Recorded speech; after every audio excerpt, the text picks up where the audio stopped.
Good morning. Good morning. There are lectures which are inspirational, and there are lectures which are informative. This morning's is an informative lecture. I hope, though, that it will provide some inspiration. I told a colleague, when I told a colleague what I was to talk on, he asked me. I told him, he said, "Oh, nobody will come. They're all afraid of monastic life." I think your curiosity has overcome your fear. Many of us are familiar, but I should give my chant first. I forgot. Gama gamastam gamanadishundam chidrupadipam tivirantanasat pashyamitam vedanta dharastam brahma mimhangsam paramatmarupam. We salute that divine being who dwells in the moving and the non-moving, but is himself immutable, who is the light of knowledge and the dispeller of darkness, who dwells in the hearts of all beings as the Supreme Self.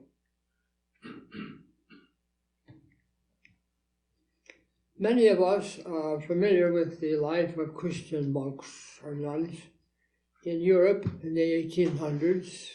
We've read about it. Some of you know about the life of monastics of the 20th century also, how the austerity and rigor of that life has been adhered to suit the times, and yet remains a challenge for any aspiring candidate. We know these matters through biographies, through reports, and through films. There are no monastic institutions of the Ramakrishna Math and Mission in the West, some of which have existed for a century. The first one having been founded in 1908 by a disciple of Sri Ramakrishna, the great Swami Yogeshananda, established the first one in San Francisco in that year. And since that early time, after a gap of some years, second-generation Swamis have founded monasteries and convents in Hollywood, Santa Barbara, Trabuco Canyon, Sacramento, La Crescenta, these in California.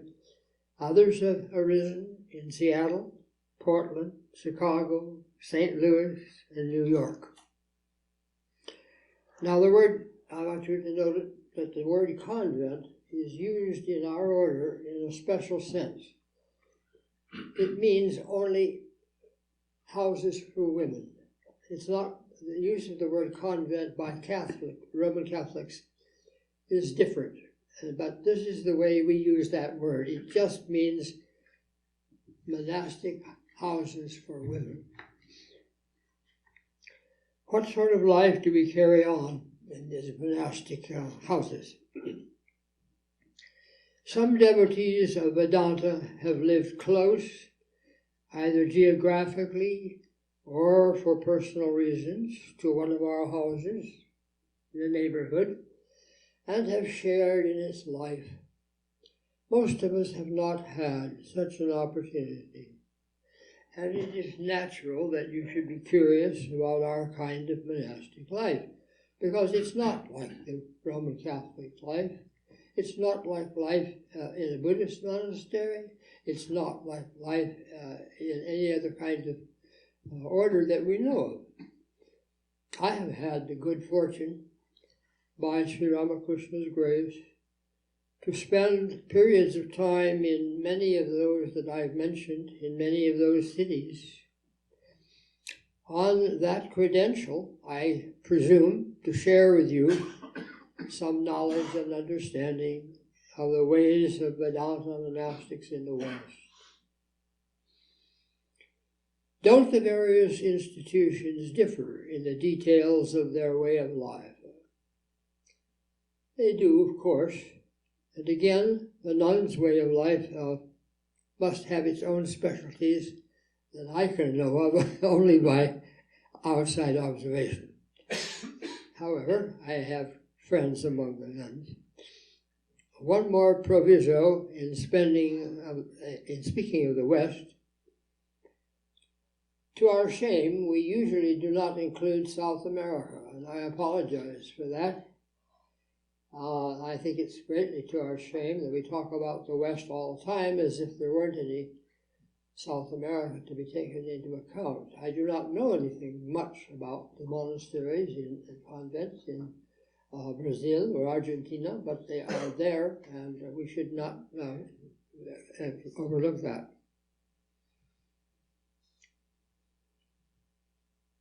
There are principles and practices characteristic of the way our order has adapted itself to life in the West. There is also a pattern of daily living prevailing throughout. Some of this has not changed since the day the monastery or convent was founded. First of all, early rising. Meditation is surely one of the most difficult of practices in or out of a monastery or a convent. As many of you know how difficult meditation is and how important it is to get a good head start. And why not take it when you are the freshest? And that's in the early morning. As we went to bed at a time that the world considers early, are we not naturally fresh on the rising? We should be. It's a habit that dates from ancient times, long before there were institutions, when sadhus in India, wandering renunciates, lived in forests and caves and rose before dawn to sit in the silence or in the sounds of a waterfall.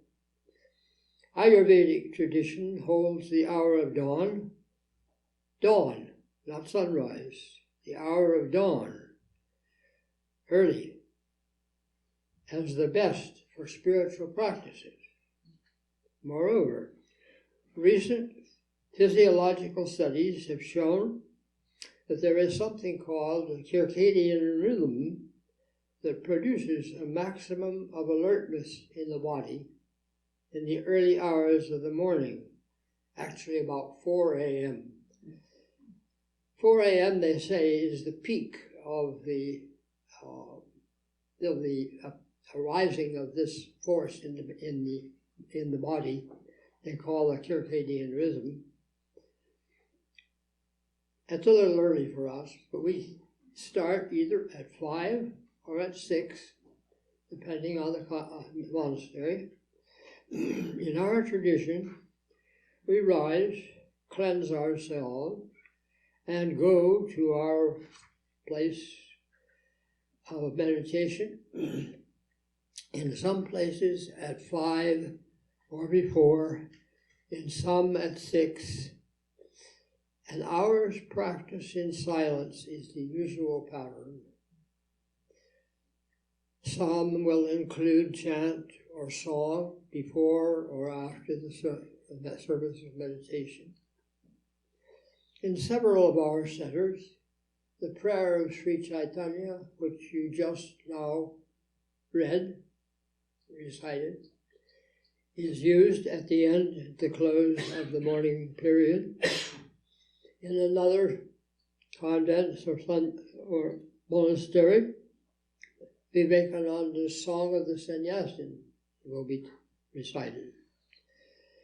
The architecture and design of temples and shrines, differing widely as they do in each locale, will always feature a photograph or a bust or a statue of Sri Ramakrishna.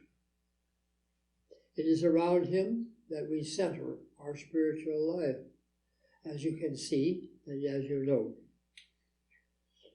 Because of the early rising, most of our monastics retire in the afternoon for a nap or a rest before completing the schedule of the day.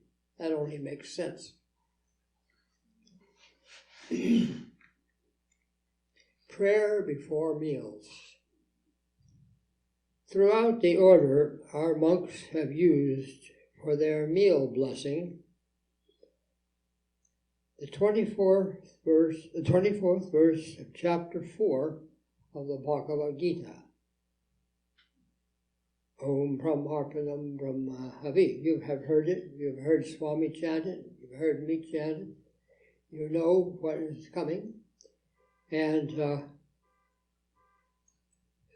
the translation of it is this: the act of offering this food is Brahman. The food itself is Brahman, offered by the cook who is Brahman. The fire that has cooked the food is Brahman. And Brahman will be realized by one who sees that one power behind all phenomena. Just dwell on that for a minute. Brahman will be realized by one who sees that one power behind all these phenomena.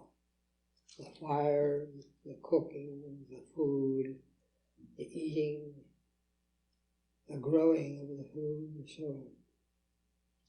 That's what that verse means, basically.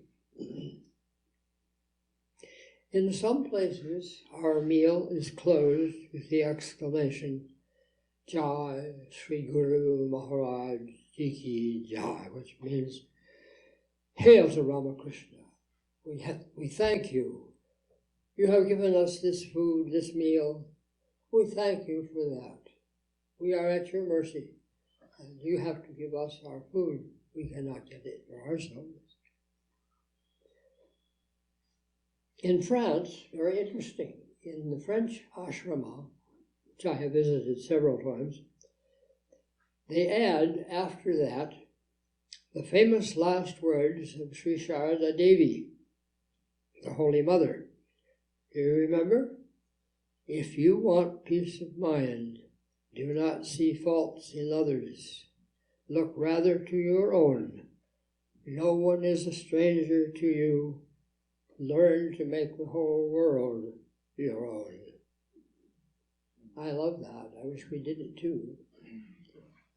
That's a specialty of the French Center. They say it in French, of course.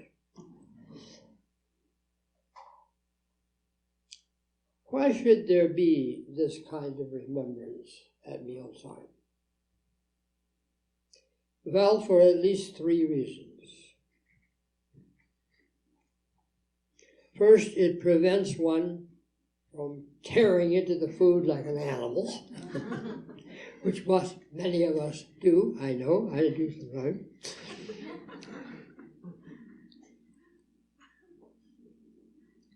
Nothing in mind but satisfying the palate. Secondly, if you have been so unfortunate as to forget God all morning, or much of the morning, this will bring you back to Him with a jolt. Here He is. We're offering Him our food. Have you forgotten Him all morning? Ah, what a shame. That's not monastic life. He is very patient. The Lord is very patient. And thirdly, even our digestion will be better if body and mind are calmed in a prayer that invokes His presence. In this very hall, which used to be a dining room, in the days of the college, Trabuco College, before this became a monastery, Gerald Hurd used to sit on this platform at a table and read a holy book all the time that we were eating here. We ate in silence and listened to the holy reading as he read. Well, that's days gone by. his presence depends first on geographical location and on the vagaries of history. India is extremely diverse in its food habits. What kind of, I forgot, what sort of diet do we adhere to? That's the question. And I'd say that depends on geographical location and on the vagaries of history. India is extremely diverse in its food habits. If a Swami from the southern parts founded a given monastery or convent in the West, then the diet prevailing there would very likely be strictly vegetarian. If he or she came from Bengal, it might include non-vegetarian items. Generally, in our Western centers, a monastic member can find accommodation for his preferences, his habits, or her habits, and convictions. Regarding guests, the institution usually attempts to accommodate anyone who has a special need in the way of diet. Worship. What does worship mean, and how is it done? Well, when you have God sitting in your house, I mean it, literally, when you have what you consider to be the deity, the divine being, sitting in your house on a shrine or the like, you can hardly regard or treat him or her as a piece of furniture. Swami Prabhavananda, who founded this center, this whole complex of Southern California, along with many others, never tired of demanding us that we regard the image of the Master in the shrine room as alive, alert, responding to our love and adoration. And we were to approach the shrine and use the shrine room in that way, that we are in his company, we feel his living presence, and we offer him flowers, fruits, and food. Ritual and meditation in the presence of this image makes him come alive for us.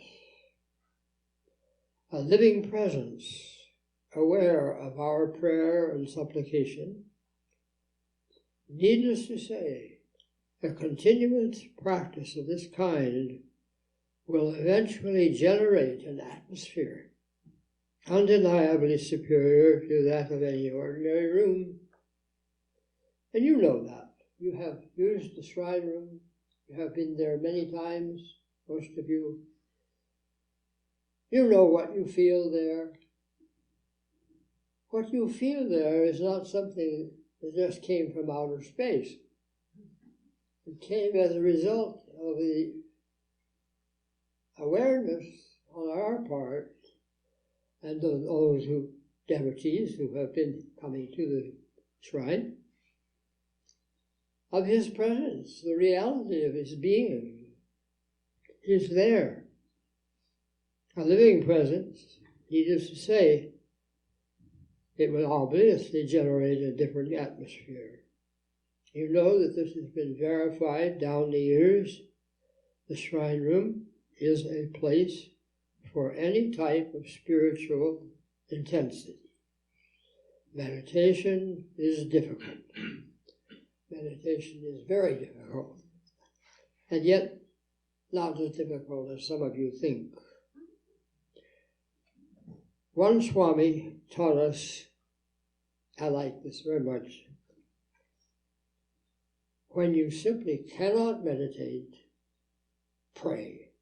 No, when you simply cannot meditate, do japam. Take the name of the Lord over and over and over. If you're too desolate to do japam, pray. If you can't pray, come out and read a holy book.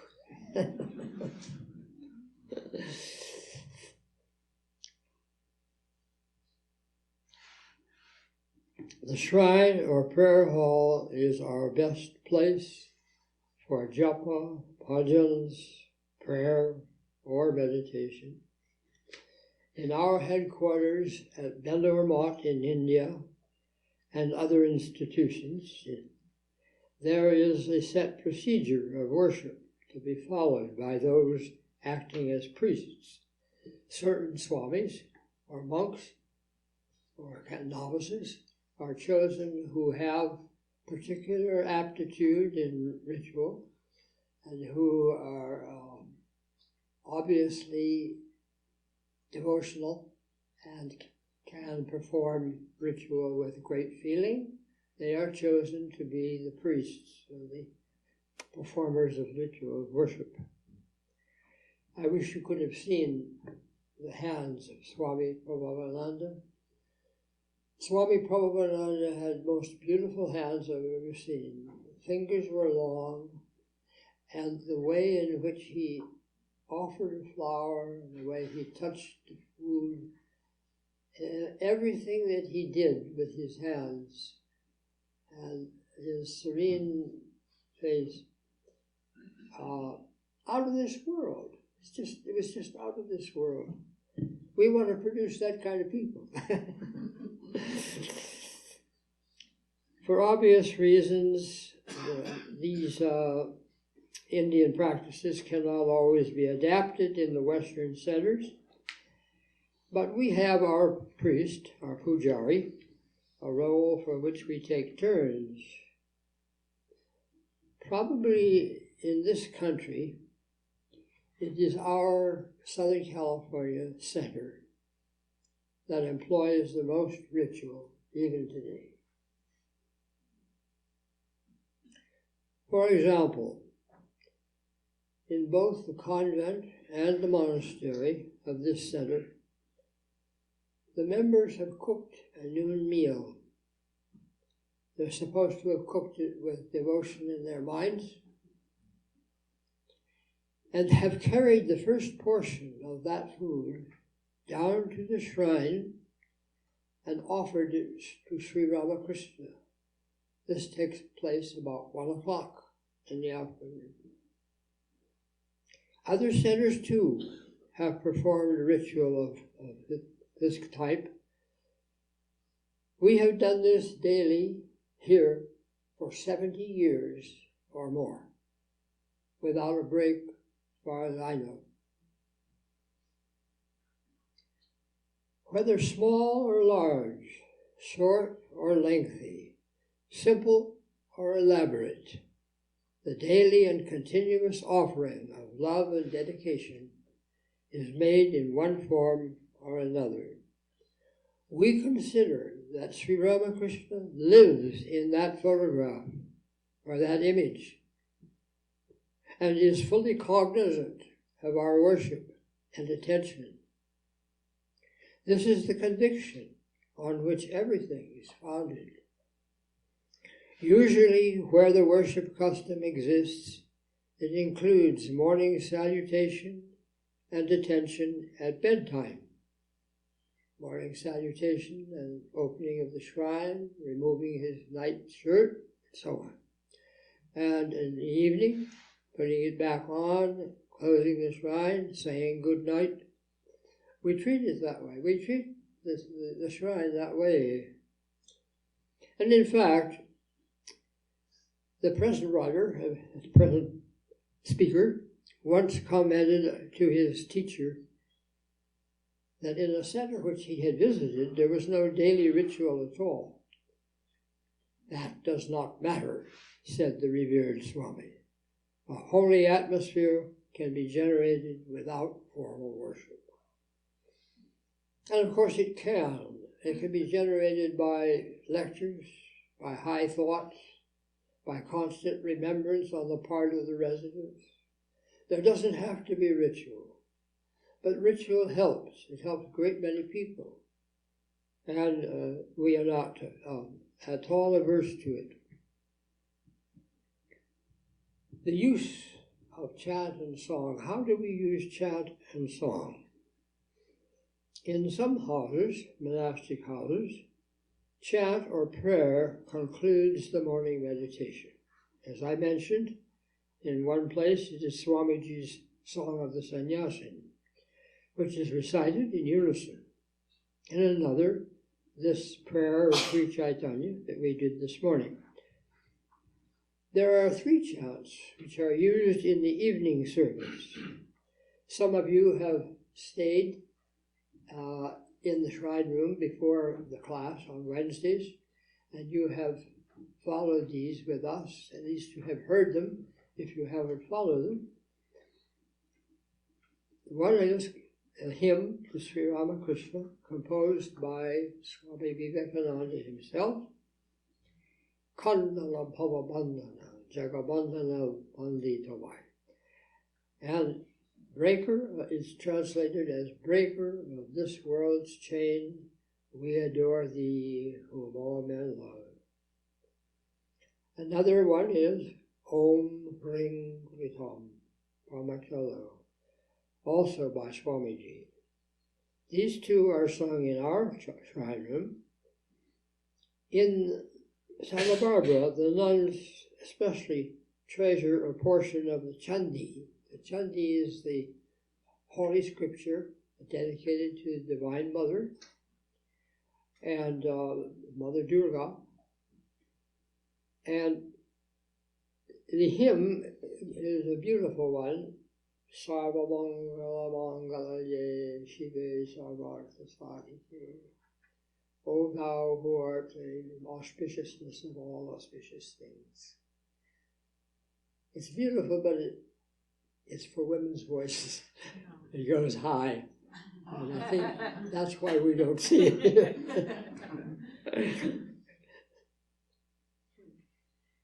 There are surely others that are in use in our order. I can't claim to know them all.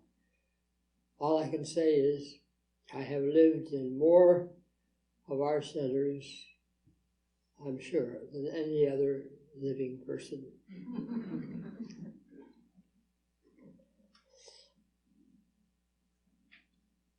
We sing the songs in Sanskrit. Now that raises a question. Why do we in the West sing in Sanskrit? Why do we chant in Sanskrit? A language which is not understood even by the people who are singing it. Well, first, there is the sacredness of it, having been composed, as they were, by Swami Vivekananda. And secondly, the English words are printed there with the Sanskrit, so anyone who wants to know what a particular word means or a phrase can do so from the page. And thirdly, the singing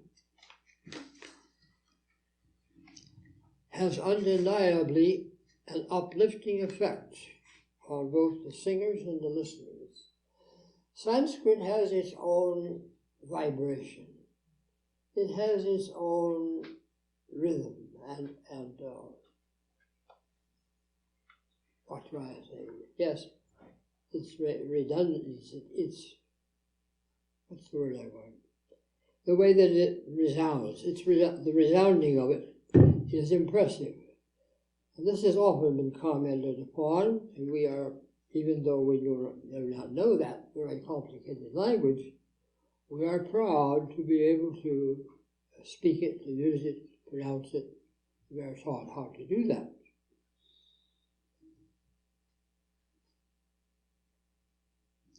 Music is often provided in our centers.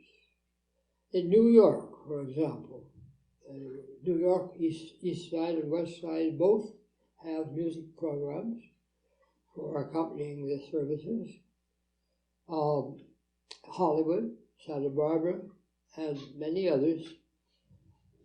And there may be sometimes a monastic composer whose productions are the mainstay of the congregation's music. That's true in New York, it's true in our Atlanta Center, in Georgia, and many other centers. The music is a mainstay of the meetings and services used. In this monastery, in the 1950s and 60s, we had two composers, one after the other. The first one came from Hollywood, from the movies, and produced songs which were a little bit like movie music. But they were beautiful. They were beautiful. And in those days we sang. We sang, you don't learn how to sing anymore. In school, we learned how to sing. We learned how to carry a tune. I miss those days so much because I know that most of you have not had that kind of training. But we had a choir with parts. And we sang, just men here, tenors and basses. And we sang these songs. And then came the nun. What was her name? Bharata Chaitanya. Bharata Prana. When Bharata Prana came to Santa Barbara and began to compose, she was a trained musician, and her songs were sung in all of our centers here in Southern California, and also in other centers too. She produced hundreds of songs, and they're beautiful songs. I appreciated very much the fact that we could have a choir and sing them. At one point we had a choir director and another composer here locally for a time. So we've had a lot of music here. What books do we study? We maintain tradition. Just as the particular way of life varies from monastic house to house, so it does under the guidance of successive heads of any one house.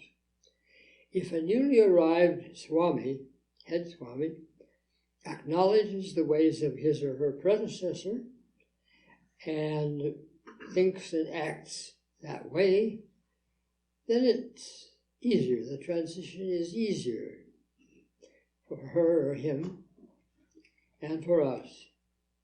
But there's no guarantee of this. Sometimes a new head comes and thinks and acts in quite a different way from his predecessor.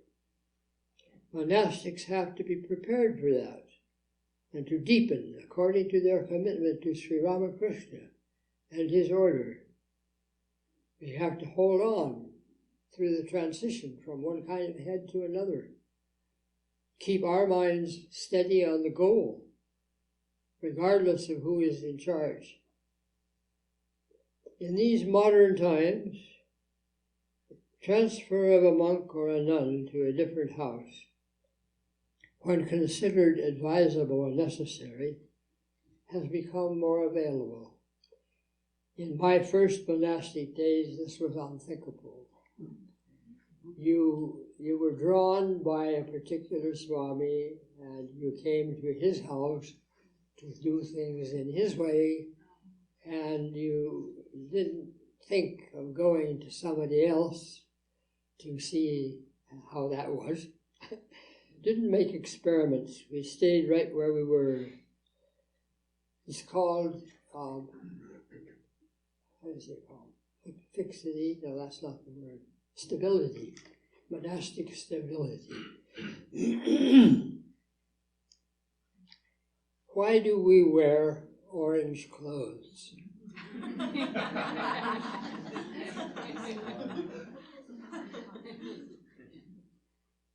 We don't. They're not orange.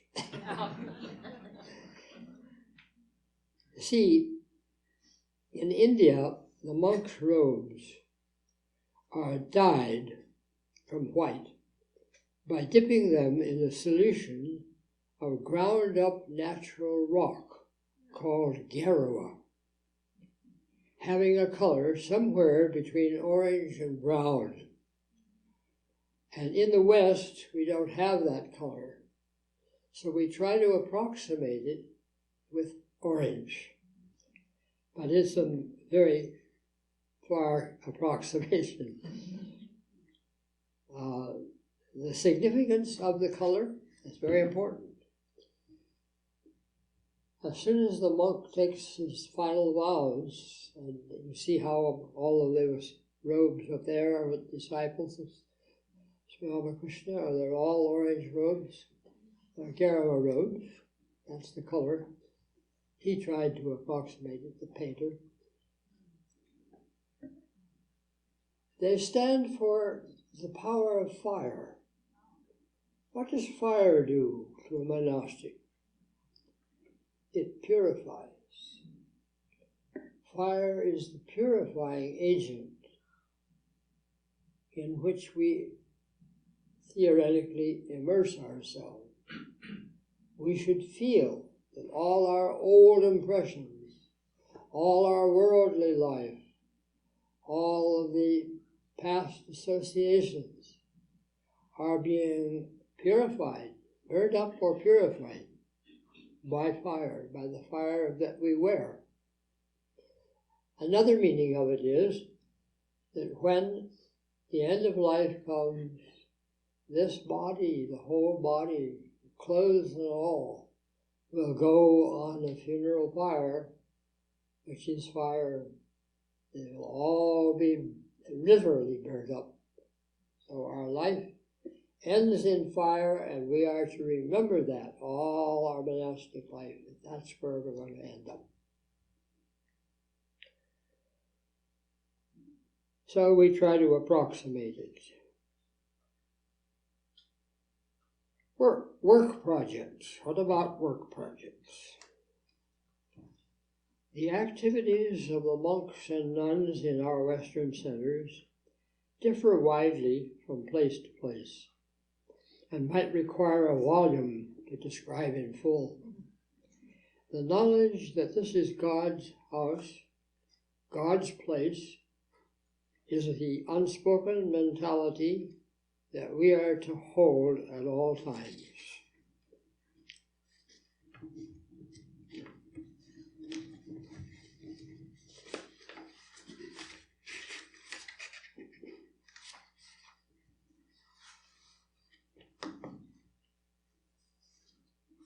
Lost my place.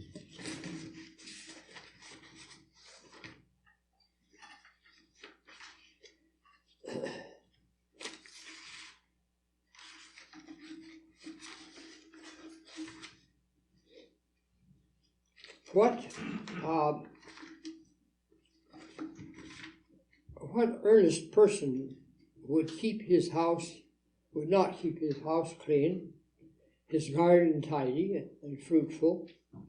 A general pattern of activity may be given. Cleaning, maintaining of the house and property usually have priority. The preparation of 2 or 3 meals a day and all that implies, with the diet, the planning, the shopping. If there are guest facilities, we are likely to remind ourselves of the Upanishadic verse, Atiti Devo Bhava. Let the guest be a god to you. So then we provide the best service and accommodations possible. In India, the Swamis work too. What else can we call the preparation of classes and lectures, if not work? They have been known also to join in the manual labor. In fact, the novices really have to do most of it. Some foundations have a double assignment to take care of. This is true in Seattle, Portland, San Francisco, Los Angeles, Chicago, New York, and Trabuco. They are retreats. people can come and spend some time, part of a week or a week, making a retreat. And then there are organized retreats. Sometimes the sites are outside the city, where members can withdraw to calmer environment for meditation, study, and intensive instruction. Swami Vivekananda once remarked, "Oh," he said, "if only there were some retreats in this country, what an amount of good it would do." Well, his dream came true. Thank God. Shrine trails. If we get even farther away from civilization, we should leave the ashrama behind. If we want to get even farther away from civilization, we should leave the ashrama behind and walk out on one of the trails built by the monks in at least 5 of our centers in the West. Here we will find small structures made from nature's own materials, each housing an image or a picture of an avatar or a saint in an atmosphere that compels us to bow down or sit down and go within. All too often now, the trail is used just for sightseeing. I'm afraid that's the case here mostly. But they were originally created to make tax-free property, and the shrine trails have taken on a life of their own. Some of the shrines in this country are truly works of art, particularly the Portland one.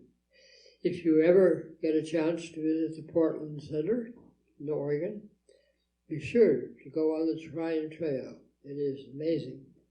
The craftsmanship, the carpentry, which has gone into the making of those shrines, is much more elaborate than our shrine trail.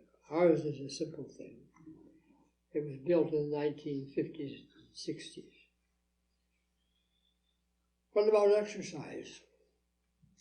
In the light of Swami Vivekananda's emphasis on strength of all sorts, physical, mental, spiritual, it will be no surprise to you that exercise plays a part in our monastic foundations many times. There is little call for it above and beyond the work of the day. The work of the day can be tiring enough, and we don't need to use the exercise room. But it was especially so in the days when construction was in progress that we used it. In India, there is often less opportunity for exercise, and no doubt that is why Swamiji asked his brother disciple, Swami Tuliyananda, to teach calisthenic and yogic exercises to the novices for the first time in our monastic order.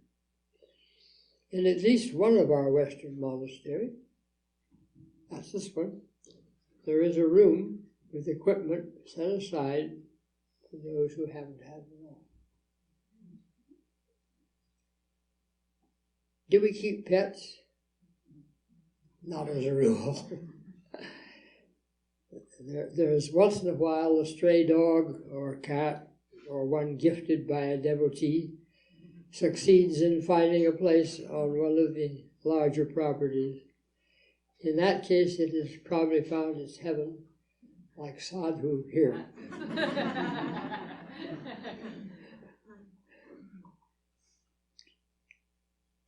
Sub-centers. In their travels, the Swamis have stirred up interest in many places, almost from the beginning of the work in America. Some of these devotees, located at a distance from their center, have had the resources and enthusiasm to organize as societies. I remember people complaining to me when I was in the Atlanta Center, well, we don't live in Atlanta, we live out somewhere up in the county, this county, that county. Why, how can we get your help, your services? Well, get up some friends and make a little unit, a unit that can bring us. Pay our way, we'll come. Paying regular visits, the Swami teaches and encourages these groups. There must be several dozen sub-centers in the Western work now. A few, such as in the Society in Kansas City, have been established as an offshoot of St. Louis, nearly as long as the Mother Society. At present, the VSSC, the Vienna Society of Southern California, has sub-centers in Houston, Atlanta, Dallas, where else? Phoenix or some Arizona somewhere? Las Vegas. Las Vegas? I'm not up to date.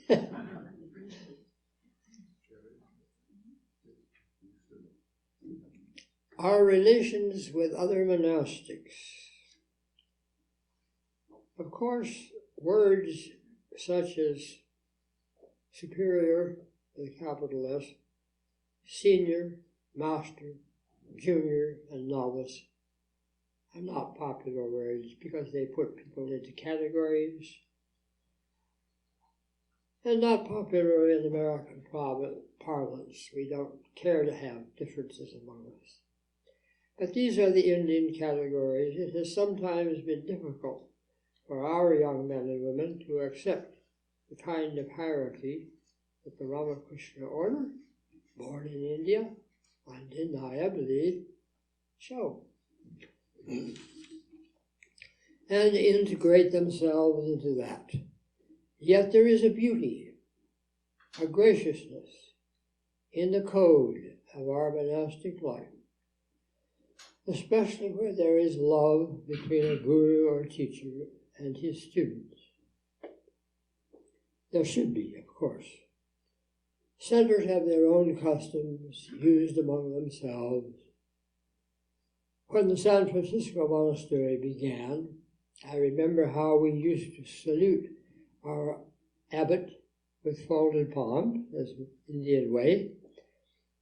That didn't last very long. Every time he appeared, you can't do that very long. You get tired of it. So he himself ruled it out after a while. And he ruled out the touching of feet. Absolutely. He said, that's not your Western custom. Don't touch my feet. Don't touch them. Yet, throughout the many institutions, a common courteous behavior and manner of speaking is to be found. I hope you've noticed it. Another example of unity in variety, if you will. About India, most of us visit or live there for at least some time, which factors into our pattern of behavior toward each other. It is especially true of the recognition of seniority based on the date when you were formally inducted into the order. Then again, the attitude of monks and nuns towards each other, when occasion demands they are brought together, is never disdainful nor over-familiar. Again, the difference between the Ramakrishna orders and the strict Catholic ones, you can readily see. What about relating to our family?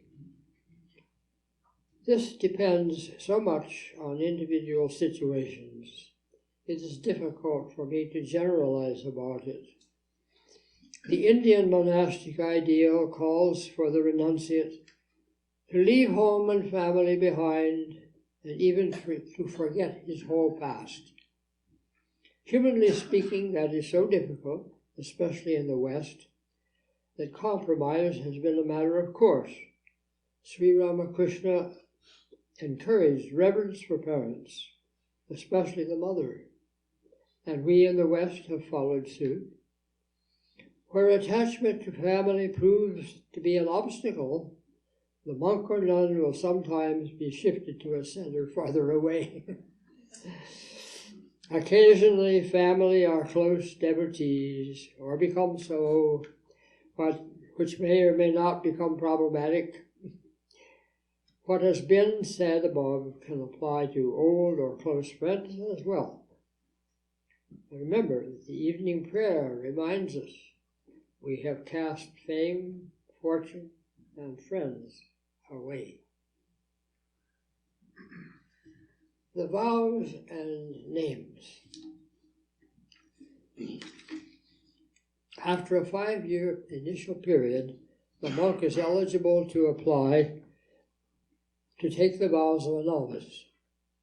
If it is granted, he or she enters a stage of brahmacharya and takes appropriate vows and a new name, which he'll have for 5 years.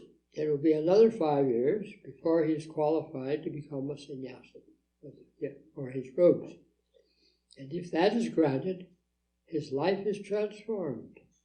He loses the old life, takes on a new one, and becomes Swami so-and-so. Relating to the devotees, this is very important. Many of the observations made above about relatives apply equally to members of the congregation. The devotees, as we call them, welcoming and befriending where possible, caution and reserve where these are called for. Each abbot has his own formula for this. In one monastery, the monk will decree that his monks have minimum contact with the devotees or with the nuns. Courtesy, but only necessary contacts. Another, like the founder of this center, has an ideal of family and wants to create a family atmosphere that takes in everybody. Some of the Christian saints have written much about this, discouraging close friendship even among the monastics themselves. Nuns and monks are beacon lights to many people. Sometimes the admiration and attraction can become intense enough to pull the monk or nun loose from commitment and into relationships that later prove sad or tragic. I think each of our centers has its own rules and safeguards to prevent this. It can easily happen, and it's important that the monks and nuns observe the cautions which are given to us. The nuns and monks of our order are financially dependent on the devotees. The latter donate to and support the activities of the institution and provide the livelihood of the monastics. Now, big question, how can we repay such a debt? One of our abbots answered this question definitively. He said, "Our only recompense to you for your support will be that at least some of us do realize the divine being in ourselves in this very life." Now you know you're supposed to end with jokes. I'm told you're supposed to end with jokes. So I have one for you.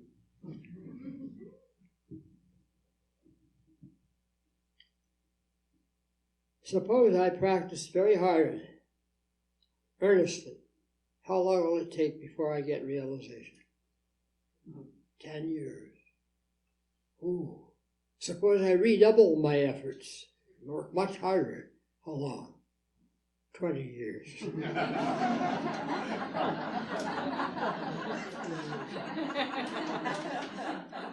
A lot of truth in that. There's a lot of truth.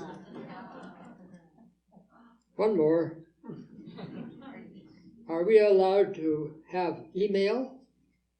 Oh, yes, but there mustn't be any attachments.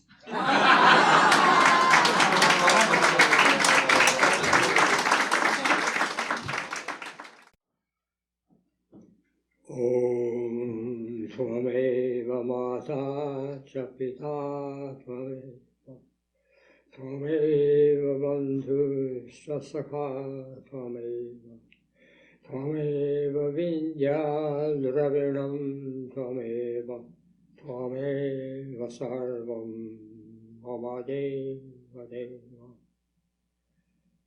O Lord, Thou art our mother, Thou art our father, Thou art our friend and eternal companion. Thou art our wisdom, Thou art our wealth, Thou art our all in all, O Lord Supreme. Om Shanti, Shanti, Shanti. Peace, peace, peace be unto us all.